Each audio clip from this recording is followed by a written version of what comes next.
Hi, Uncle Thor here. We're going to talk a little bit about the Fe Rune. But before we do, I'm going to give you a clue, and it's from two very common sayings, one American saying, the other British. In America, we say selling snowballs to Eskimos.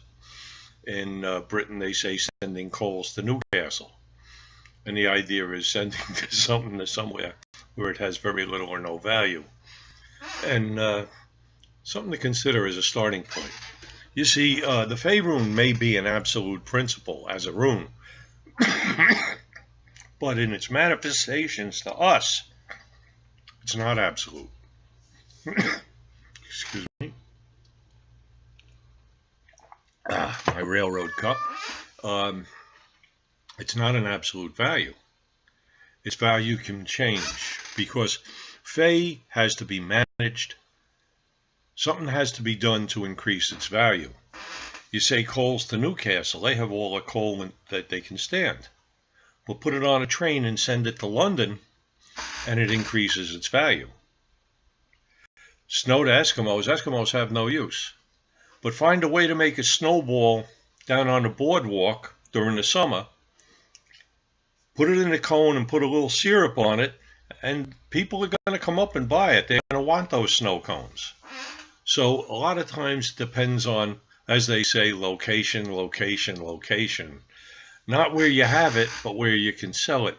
And this is why transportation was so important, because with improved transportation, it also meant that you could get to better markets and make more money, and your Fe, whatever it might be, would be more profitable. The old Morristown and Erie Railroad got its start working for the paper mills that were out there along the Whippany River. Now, those paper mills had to ship their goods by horse carts, and the roads weren't very good. Many weren't paved back at that time. But the minute they put in that railroad and connected to another major railroad, which was the Erie, that was when their value increased because they could make more, they could ship more, they could profit more. And that's an important thing. Many goods where they are have a value, but take it to where those goods aren't in abundance, and you can make some bucks. You know, the money is there, and that's why transportation is so important. But remember that when you're transporting, you still have to maintain it. Fe doesn't just idle. You have to maintain it. You have to do something with it. When you're shipping livestock, for instance, you have to maintain that livestock, or else it's going to be sick, it's going to be malnourished, and it's going to lose its value by the time it gets to the destination. What they used to have was a drover's caboose, a separate car that carried the supplies and the men, the drovers, who took care of the cattle if a train was hauling livestock. And these guys would go and see that it was fed, that it was cared for, that it was safe, so that when it arrived, it was in the same shape as when it left its point of origin. It keeps the value going. So transportation is one way in which the value of Fe increases. I mean, this is why importing and exporting is so important. Where goods that are cheap here, if we export them, have a greater value elsewhere and bring us more money. But that's one way to affect Fe. Another is that pure Fe, the pure asset, many times has to be altered or transformed to give it value. You take metal ores.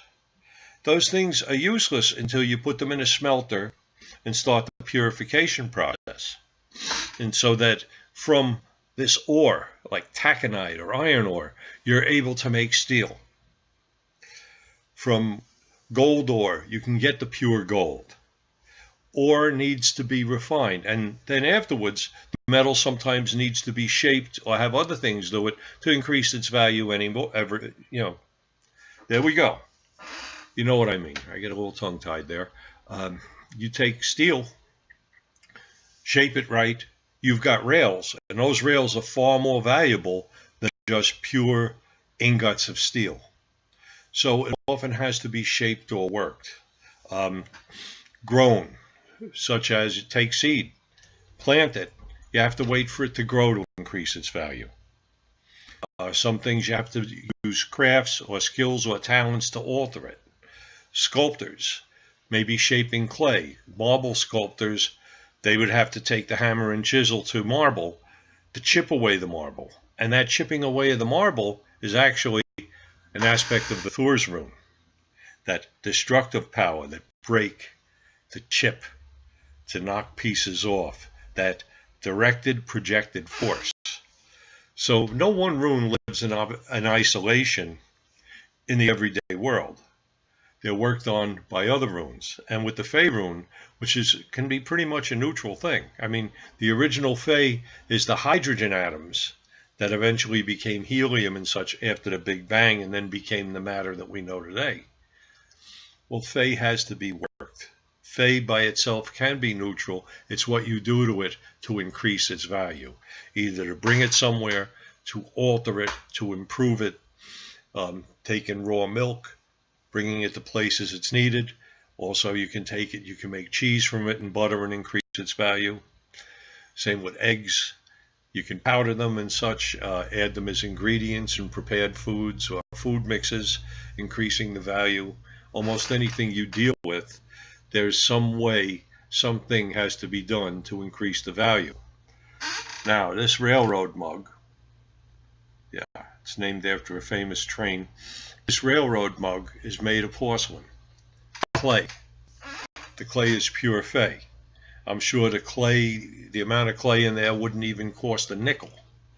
But by forming the clay, shaping it, painting it, glazing it, now this thing, I think these things are up to $12 a pop to get one of these railroad mugs. I got them when they were $6 a pop. Inflation can also increase Fe. So always keep in mind, Fe does not stand alone. It needs something to increase its value. And very often, the first thing it needs is to be moved. And that's the Raido rune. Just ponder these things. They get quite interesting. Have a good one. This is Uncle Thor, signing out.